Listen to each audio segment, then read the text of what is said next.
वालेकुम। आज हम स्टार्ट करेंगे physics chapter number 6 simple machines. सबसे पहले हम इसमें देखेंगे कि मशीन्स क्या होती हैं। मशीन एक ऐसी डिवाइस होती है जो हमारे काम को आसान बनाती है और जल्दी से उस काम को करती है। अब हम देखेंगे सिंपल मशीन क्या होती है। सिंपल मशीन जो है हमारे काम को आसान बनाती है। इसमें हम एक पर्टिकुलर पॉइंट मतलब किसी भी सेंटर पे फोर्स अप्लाई करते हैं जिसकी वजह से हमारा काम जल्दी और आसानी से हो जाता है। इसमें हमारे पास अब हम डिफरेंट मशीन्स देखेंगे जिसमें हमारे पास आ जाती हैं इंक्लाइन प्लेन आ जाता है, हमारे पास screw, lever, wedge, wheel and axle, pulleys, ये सब कुछ हम आज इसमें पढ़ेंगे सिंपल मशीन्स में। अब हम देखेंगे कि इंक्लाइंड प्लेन में हमारे पास किस तरह से काम होता है। इंक्लाइंड प्लेन किस तरह से होती है कि एक हमारे पास प्लेन होता है, ठीक है। प्लेन किसी भी सरफेस जो सा होता है ना उसको प्लेन बोल देते हैं। अब उसको थोड़ा सा जब हम टिल्ट कर देंगे तो वो क्या आ जाएगा, इंक्लाइंड पोजीशन में आ जाएगा।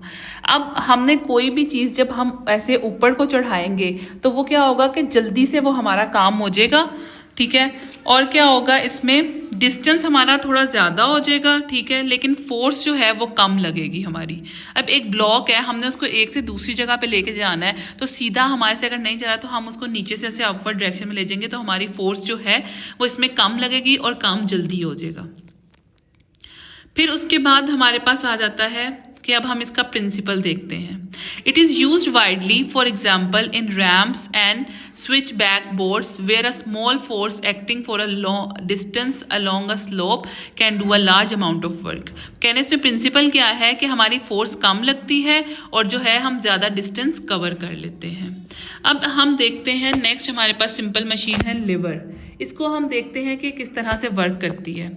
लिवर में हमारे पास एक होता है बार होता है, ठीक है, बार है हमारे पास और बार के ऊपर ना हम रखते हैं एक लाइक ये देखें इस तरह से हमारे पास होता है। मैं आपको ये बना के दिखा देती हूँ। ये हमारे पास एक ट्रायंगल शेप में होता है इस तरह से, इसके ऊपर एक प्लेन बार हम रख देते हैं, ठीक है। अब ये जो हमारे पास पॉइंट है ना इसको हम बोलते हैं फल्क्रम और ये हमारे पास बार है। और अब वो लोड जिसको हम चाहते हैं कि हमने किसी भी पोजीशन पे पहुंचाना होता है, ये लोड है अब हमारे पास इसमें, ठीक है। अब यहाँ पे इस पॉइंट पे जो है हम फोर्स अप्लाई करेंगे और हमारा लोड जो है जिस भी हम ऑब्जेक्ट को कहीं पहुंचाना चाहते हैं तो वो ऊपर की तरफ चला जाएगा। इस तरह से हमारे पास जो है ये लिवर काम करता है। लिवर में हमारे पास कौन कौन से इसके पार्ट्स होते हैं, फल्क्रम होता है, लोड और एफर्ट। एफर्ट जो है वो फोर्स की सूरत में इस पॉइंट पे लगती है हमारे पास, और ये जो लोड जो मैंने आपको दिखाया है ये अपनी पोजीशन पर पहुंच जाता है। इस तरह से लिवर हमारे पास काम करता है। फिर आता है वेज। वेज को हम किस लिए यूज करते हैं, हम वुड वगैरह को या फिर किसी भी जो है वो मेटल वगैरह को तोड़ने के लिए, स्प्लिट करने के लिए हम यूज करते हैं वेज को। Wedge is an object that tapers to a thin edge. Pushing the wedge in one direction creates a force in sideways direction. इसको हम उन्होंने क्या किस लिए यूज करते हैं, it is usually made of metal or wood and used for splitting, lifting and tightening. ये इन चीजों के लिए ये यूज होता है। फिर हमारे पास आता है व्हील एंड एक्सेल। व्हील और एक्सेल में हमारे पास क्या होता है, एक व्हील होता है, जैसे हमारे पास ये व्हील है और उसके आगे इस तरह से एक व्हील होता है और ये एक्सेल हमारे पास लगा हुआ है।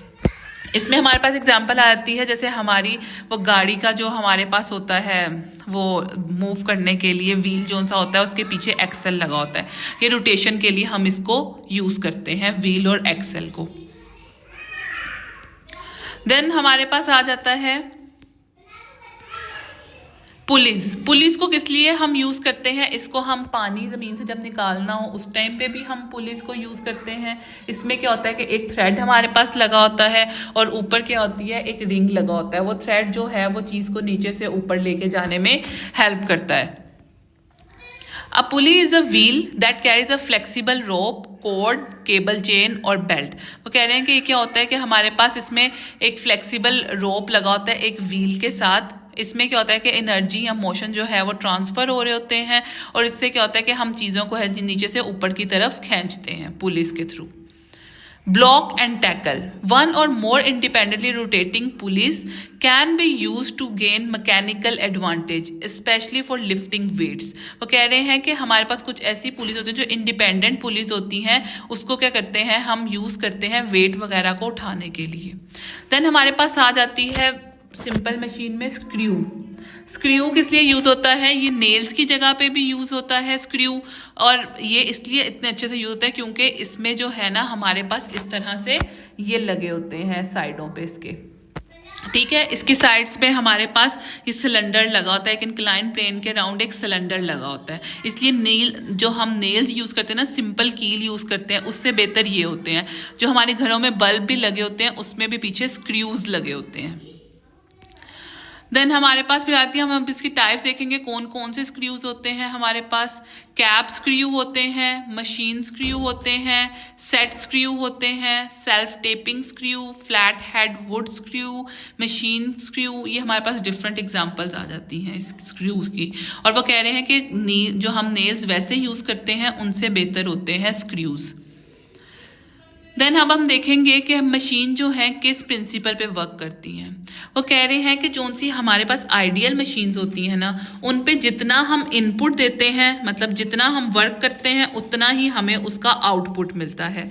लेकिन असल में क्या होता है कि हमें एक फोर्स अप्लाई करनी पड़ती है, यहाँ पे कोई एनर्जी देनी पड़ती है, ठीक है।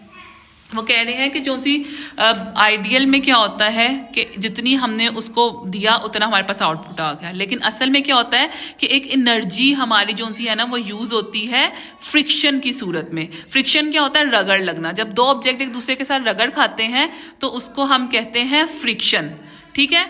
जो फ्रिक्शन हमारे पास आ रही है ना, उसमें क्या हो रहा है कि एक एनर्जी हमारे पास उसके नतीजे में प्रोड्यूस होगी या रिलीज होगी हमारी एक एनर्जी। अब इसमें हमारे पास फ्रिक्शन में कौन कौन से कॉजेज आते हैं? वो कहते हैं कि कुछ ऑब्जेक्ट्स जो हैं वो रेस्ट पोजीशन में होते हैं। इसमें हमारे पास टाइप्स आती हैं स्टैटिक फ्रिक्शन की, sliding friction, rolling friction, fluid friction. Static friction में हमारे पास ये है कि अगर एक ऑब्जेक्ट जो है वो है स्टैटिक पोजीशन में, मतलब जीरो मोशन, कोई मोशन नहीं है, जब वो स्टार्ट होने लगेगी तो वो क्या करेगी कि एक रगड़ वो पहले उसको लगेगी, ठीक है, दूसरे ऑब्जेक्ट के साथ। उस टाइम पे जो फ्रिक्शन प्रोड्यूस होगी, एनर्जी यूज होगी, उसको कहते हैं स्टैटिक फ्रिक्शन। रोलिंग फ्रिक्शन होती है कि हमारे पास बॉल जो रोलिंग पोजीशन में होती है, एक मूवमेंट कर रही है बॉल जो है, लेकिन सरफेस के साथ उसकी फ्रिक्शन प्रोड्यूस होती है, उसकी वजह से वो एक जगह पे जाके स्टॉप हो जाती है। अब हम देखेंगे कि फ्रिक्शन की एप्लीकेशंस कहाँ हैं, कहाँ यूज होती हैं। माचिस जो हम चलाते हैं वो भी फ्रिक्शन के थ्रू हमारी जो है वो आग उसमें लगती है माचिस में। फिर जो हमारे पास मूविंग पिस्टन्स होते हैं सिलेंडर में, वो भी एप्लीकेशन है हमारे पास फ्रिक्शन की। देन उसमें हमारे पास आ जाता है it is possible to write a books and board as there is friction between pen and the board. वो कह रहे हैं कि इसी सूरत में हम पेन से बोर्ड पे लिख सकते हैं, क्योंकि पेन और बोर्ड के दरमियान में फ्रिक्शन होती है, हम तब ही लिख सकते हैं। ये था हमारा सिंपल मशीन्स का टॉपिक। इसमें हमने डिफरेंट मशीन्स के बारे में पढ़ा और हमने देखा कि मशीन्स क्या होती हैं। उम्मीद है आप सबको समझ आई होगी। शुक्रिया।